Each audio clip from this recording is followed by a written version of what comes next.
ആനകൾ എന്ന് പറയുന്നത് വെറും ഒരു വലിയ മൃഗം മാത്രമല്ല, നമ്മൾ വിചാരിക്കുന്നതിലും എത്രയോ ഇരട്ടി ബുദ്ധിയും വിവേകമുള്ള ജീവികളാണ്. എന്താണെന്ന് വെച്ച് കഴിഞ്ഞാൽ അടുത്തിടെ നടന്ന പഠനങ്ങൾ തെളിയിക്കുന്നത് ആനകൾക്ക് മനുഷ്യരെ പോലെ കൃത്യമായ കണക്കുകൾ മനസ്സിലാക്കാനുള്ള കഴിവുണ്ടെന്നാണ്.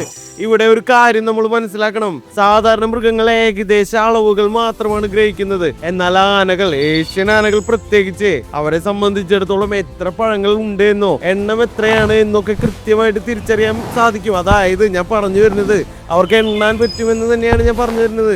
ഇതിന് ഉദാഹരണമായിട്ട് ജപ്പാനില് ഓത്തായി എന്ന് പേരുള്ള ഒരു ആനയെ ടച്ച് സ്ക്രീൻ ഉപയോഗിച്ച് പരിശീലിച്ചപ്പോൾ, എന്ത് പേരല്ലേ ഓത്തായി എന്നൊക്കെ പറഞ്ഞിട്ട്, അപ്പൊ പേരെന്തെങ്കിലും ആയിക്കോട്ടെ. അപ്പൊ അങ്ങനെ പരിശീലിച്ചപ്പോൾ എന്താണ്ടായെന്ന് വെച്ചാല് വലിപ്പത്തെ കുറിച്ച് ചിന്തിക്കാതെ കൂടുതൽ എണ്ണമുള്ള ചിത്രം 67%, നിങ്ങൾ നോക്കണം കേട്ടോ, 67% കൃത്യതയോടെ തിരഞ്ഞെടുക്കാൻ അതിന് കഴിഞ്ഞിട്ടുണ്ട്. ഇത് നമുക്ക് എന്താ പറയാ, അത്രയും അത്ഭുതകരമായിട്ടുള്ള ഒരു കാര്യമാണ് മനുഷ്യനെ സംബന്ധിച്ചിട്ട്.